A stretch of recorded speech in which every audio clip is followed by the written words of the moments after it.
Man, I must tell you guys that it does feel kind of weird to say Dragon Ball Super episode 60, considering the fact that we've had so many episodes of the series so far, when it seems like just yesterday Super was announced.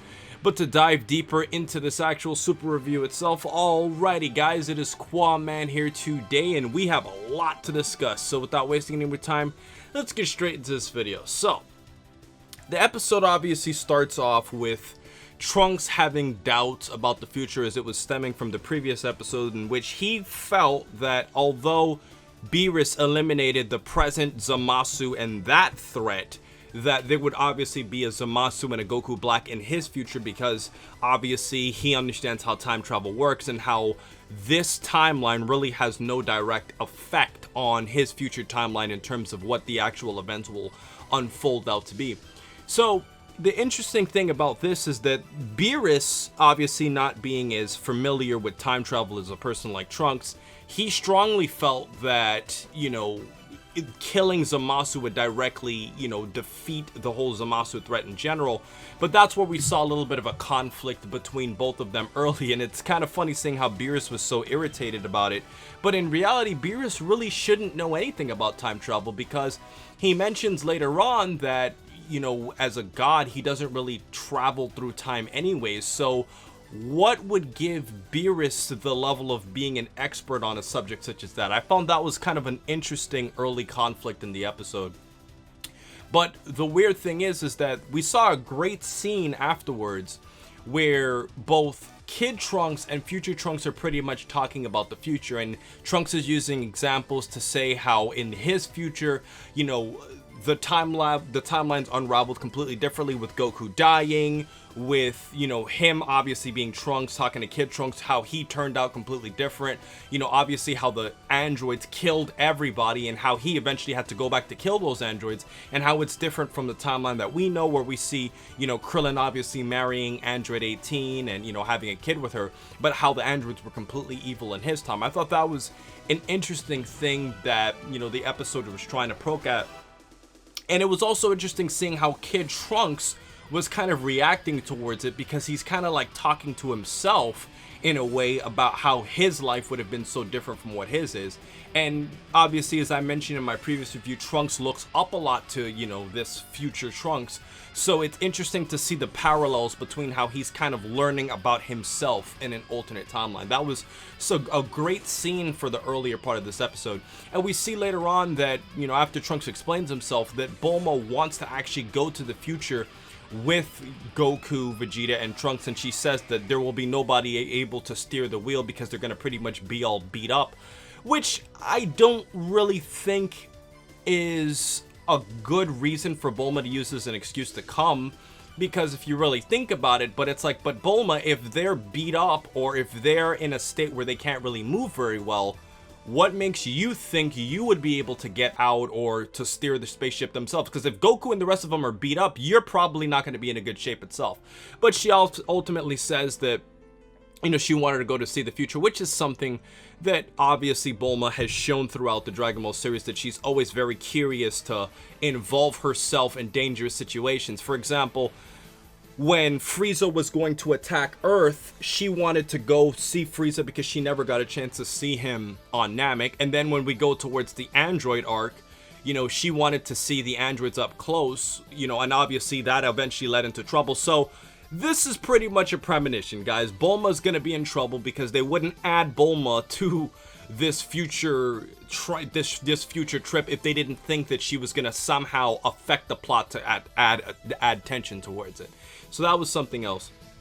Now, going back to the future, I will say that the whole scene with Mai kind of caught me off guard, because they were mentioning that Mai was injured in the process trying to save those who were running away from Goku Black. And I had already mentioned before that it's kind of hard to believe anybody can survive from Goku Black, considering how fast and strong he can be at any given point in time. But the interesting thing about Mai is that in this scenario, Goku gives Trunks a senzu bean to give to Mai, and Trunks actually like kisses her in the process, kind of similar to when one person is drowning or has a lack of oxygen, and you pretty much give mouth to mouth resuscitation to kind of put them back. that was kind of a similar scene. And the interesting thing is Vegeta's like reacting to Goku for how like surprised Goku is to see, you know, Trunks sharing mouth to mouth, you know, with obviously a female, because Goku was saying how he had never done it before. And the interesting thing is that you see Vegeta blushing, pretty much saying it's like, you've never done that before. Like obviously he's like saying that he does that with Bulma all the time, and it kind of takes you back to that whole hick mentality of Goku, where Goku's pretty much this super country childlike adult man, whereas Vegeta obviously being born and raised in a much more developed Saiyan society, obviously grew up a lot more differently than Goku did. And it was also interesting to see Vegeta kind of talking about the fact that he kind of had a soft side too. So this was a very cool scene, and you obviously see Trunks blushing. So that added a sense of happiness to the episode. But obviously Dragon Ball Super always has to change it up by something bad happening in the end. And we see that Goku, Vegeta, and Trunks sense Goku Black and Zamasu and go over to see him. Now, here's the climax of the episode where we see, and don't make any sexual jokes guys by climax, we see that Goku Black is pretty much telling Goku that, you know, he's pretty much Zamasu and how he pretty much stole his body by using his first wish with the Super Dragon Balls. And the interesting thing about this to me is, I still am kind of at a loss with Goku in general, because how did Zamasu or Goku Black just take his body? Because if you really think about it, Goku's supposed to be dead. So is what Beerus said a few episodes ago true, where like he, you know, obviously made a wish to obviously bring Goku back, and then it fast forward into the future so he wouldn't have to wait so that he can make his second wish, or something else? Because to me, I'm just not seeing the picture with how he got Goku's body. And if he got Goku's body, if it's gonna be the Goku of the future, he's getting a much weaker Goku's body, because in an essence, the Goku who would have died in future Trunks' timeline would have been significantly weaker than what he would have been in the present. Maybe he would obviously be stronger than when he died because he could train in the afterlife, but that still doesn't make sense to me how he could have gotten his body that strong, unless Zamasu is just an expert at maximizing Goku's body's potential. So that was a little bit of a deviation for me, but other than the plot elements of this episode, I noticed some interesting things. I was obviously talking about how Zamasu stole Goku's body if he was dead. That's something that I think is obviously going to be explained in the next upcoming episode, which I'll explain more in a second. But the interesting thing about this is when Goku Black was saying to Goku, I'm just going to say Goku Black so I don't say Zamasu and confuse myself. When Goku Black was telling Goku that he pretty much killed the Goku who was now trapped in the Zamasu's body after the mind swap. And that's kind of an interesting moment, because you gotta say to yourself, why would he just kill his body? When I was seeing the spoilers for some of the things that were turning out, I was thinking that he would have swapped bodies with Zamasu, obviously, and he would have taken Goku's body, and somehow would have used like some high-level Supreme Kai technique where he would kind of like erase, you know, Goku's mind in Zamasu's body. So that way, you now have Zamasu's body with his original thoughts, while now having the new Zamasu in Goku Black's body. So it's kind of like Zamasu is now in Goku Black's body, and now you still have like an old Zamasu who had his memory wiped out about Goku and all of Goku's thoughts. That's what I was thinking was going to happen, but the fact that he killed him kind of shocked me. So I'm really curious what you guys think about that. And the other thing I wanted to talk to you guys is more so dealing with Beerus. Now, Beerus was saying earlier in the episode that he's a god and he can't really tamper with time. To me, this is kind of weird, because you gotta think, if the Supreme Kais and the Gods of Destruction are somehow like linked, where like if you wipe out all the Kais, then you kill the God of Destruction, you gotta say to yourself, even if the Omni King doesn't want people to tamper with time, how can Beerus be that oblivious to it? And how could Beerus be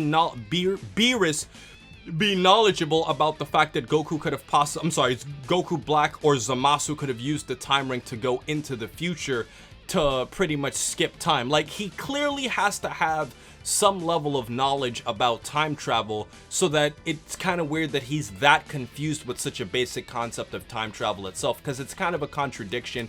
And obviously as the episodes go on more, I can talk a lot more about that, because more stuff would even come out to even contradict Beerus' point more.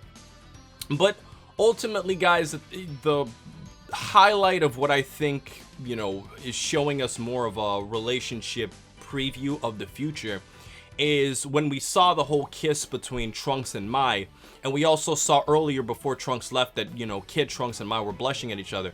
It kind of makes me wonder if Dragon Ball Super is going in the direction where, if they do eventually go to the end of Z, or even bypass the end of Z, how will that really change the way that Mai and Kid Trunks interact? Like, are they going to be a couple in the future? Because at the end of Z, Trunks wasn't shown with Mai, obviously, because Super is actually taking place after Z. So that actually makes me wonder about the future relationship of both of those two. But ultimately, guys, I think the most memorable moment of this episode would have to be the fact that Trunks told Kid Trunks all about the androids. I thought the music was a fantastic choice for that scene. I thought the scenery was beautiful, as you could see them like flying over the city, and I just thought it was a great scene in general. So those are pretty much my most memorable moments. I really don't think anything else was that memorable about this episode other than the kiss.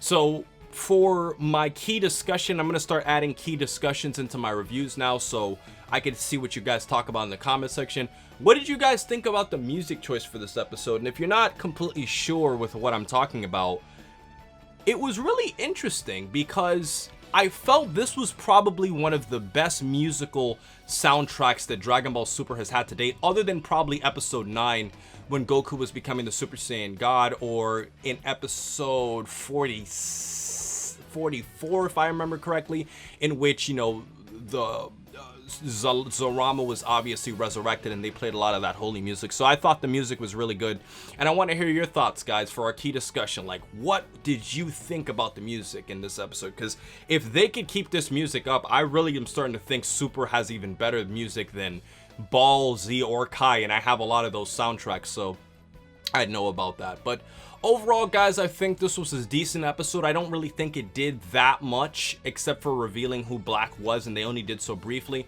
And because of the nature, this episode wasn't as engaging, but I would probably normally give it 3 stars. But because of how entertaining and how fitting the music actually was, I'm probably gonna have to give it 4 stars. Like, the musical choice was so strong, it actually made me elevate the overall quality of the episode, as it added a lot of replayability towards it. So with everything else said, guys, for my predictions, I'm gonna say that from the preview, it pretty much seems like the upcoming episode 61 was going to feature a much more complex explanation of how Zamasu and Black are going to be put together, as we saw in the preview that Zamasu and Black were holding hands. So if I'm seeing that from the preview, my bold prediction is that we are going to see a much more in-depth breakdown, and I expect very little action to actually be shown in the episode, because to tell you the truth, looking at the preview from the previous episode, I actually thought there was going to be a lot more action in this last episode that we're reviewing right now, but that actually wasn't the case. Most of the episode was them actually getting towards the future. And just so I don't forget, guys, my ultimate thoughts on the new outro Qaaman music, apparently is what it's being unofficially termed right now. I thought that it was kind of cheesy, to be honest with you. Like, I'm not the biggest fan of the Yoka Yoka dance, so it's kind of weird that I'm starting to think the Yoka Yoka dance was actually a better song than this new Qaaman music thing. And tell me what you guys think about the music and the new outro, because honestly, I'm just not digging it. But with everything else said, guys, that's been my review and prediction. So please remember to rate, comment, and subscribe. And remember, as I always say, to have a great day, guys.